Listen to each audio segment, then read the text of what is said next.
Dallas-Fort Worth. 3 million people working, playing, living in one of the country's fastest growing areas. There is a lot going on here.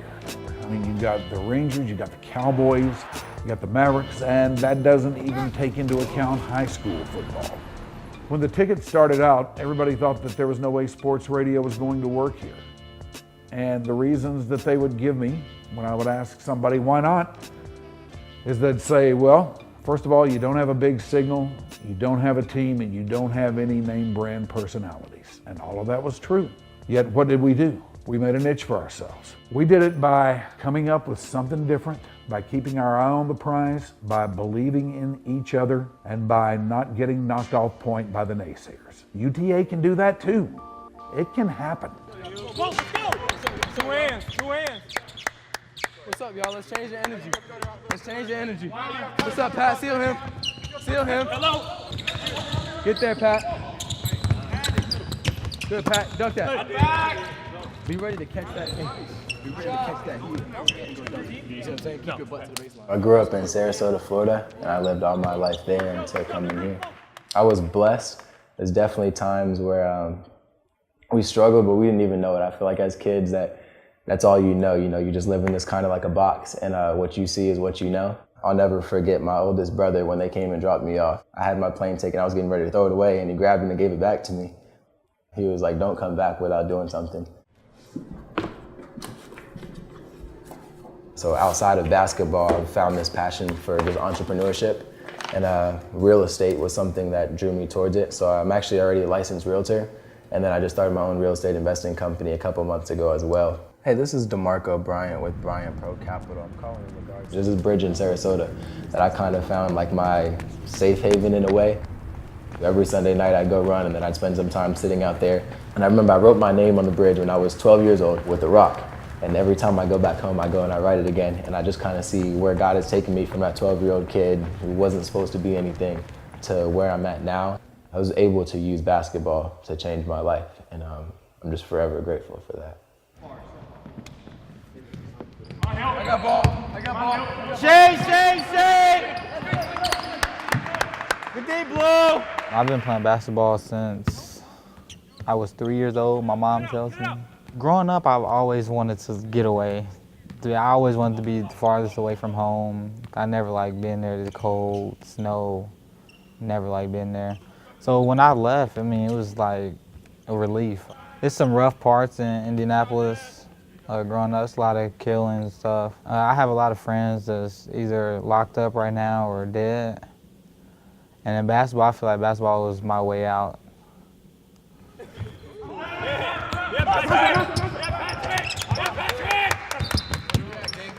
I think our boy Patrick is ready. Yeah. The biggest thing with him, in my opinion, is getting us off to he's got to set the tone. Right. Patrick has to set the tone, Ed has to set the tone, and Kip has to set the tone on the ball. Yep. But Patrick, from a rebounding, he's going to have a speed advantage every possession. Yep. So you got to run. Hey, do video, but don't let the water get to the front. Do video. Patrick leaving us. In Senegal, rain because of Patrick. Patrick, get done. Do well, man. Do well. Patrick had an opportunity to move to Senegal in what's called the NBA Academy Africa. And so he spent the last 2 years there. And it's like his dream just to get to America. The NCAA deemed him a non-qualifier, actually.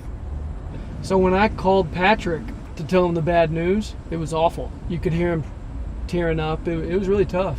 And we appealed it, and he was a qualifier. So whenever they flipped the decision, he cried again. So it was a really emotional 24 hours. Patrick! Augie's got a lot of connections in the NBA, and so he's talked to a lot of NBA scouts, general managers, and I'll carry that for you, man. and they really swear by the kid. What do you got in here, man? Some dumbbells? No, that's my trophy. You brought trophies? Yeah. Nice. Welcome. You are the UTA basketball family, and our house is yours. Spread out. We've got burgers out here, so help yourself. Take a line, grab burgers. There's drinks, places to sit outside. Again, welcome to our home. Welcome to our family, and enjoy. And then when he gets ready for him, then you'll take the flight.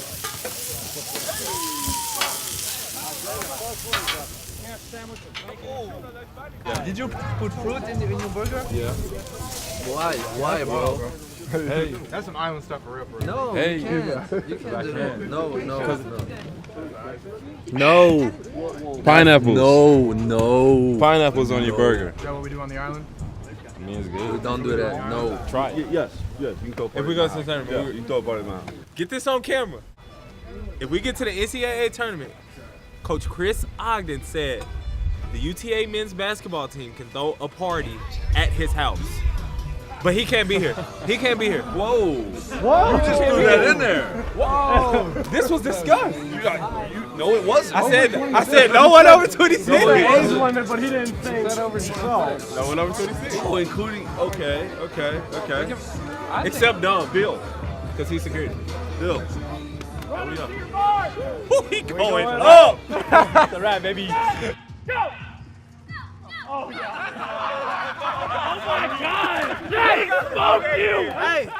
I got a bad start. What do you have to say about your opponent after that matchup? He's slow. The mud. We ain't get a good stretch in. We ain't do activation. But both of you did not have the activation, and both of you in the mud. We didn't. But you see what happened was. I woke up. It is UTA homecoming, and it's UT Arlington out of the Sun Belt Conference taking on the Northern Iowa Panthers from the Missouri Valley Conference. UT Arlington enters tonight's game at 1-0, and after a big win against UT Tyler on Tuesday night to open up the season. This should be quite a thrower tonight, one of the better opponents to come through the College Park Center in some time. When I first talked to you, I said trust. You guys are giving me your time, build we trust, right? Discipline, that's in our communication today. Now it's time to have some fun. Let's go, man.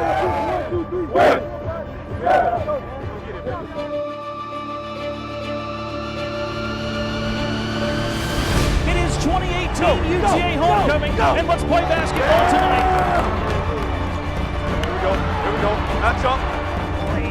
Spinning, stalled away by Patrick Wilmer, and Holmes by himself. He sticks his tongue out, and he slams it home with one hand. They don't like the speed. Watch the speed. They don't like the speed.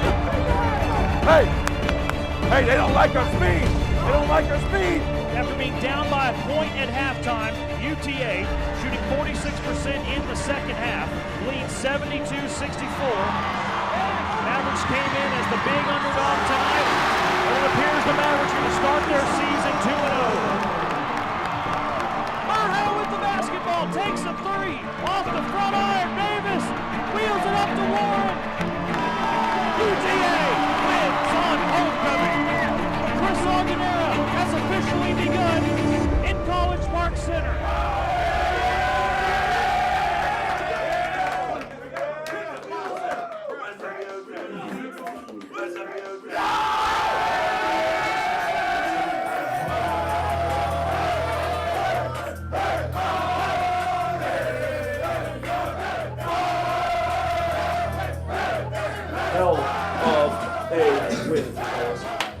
We did everything we talked about, and then you guys made plays. It's a player's game.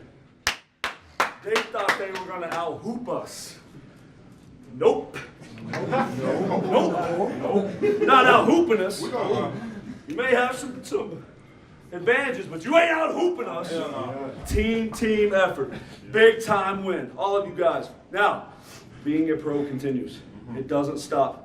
What does this win mean for you guys? We've got a long season ahead of us, and we talk every day about earning the right to play in March, and this is a step forward towards that. If this is as good as we're going to be, then we won't be where we want to be towards the end of the year. When you're going through preseason and off-season and conditioning, and it validates that, and so it means a lot for us tonight. I love you guys. I told you, let's hoop. You guys hooped, all right?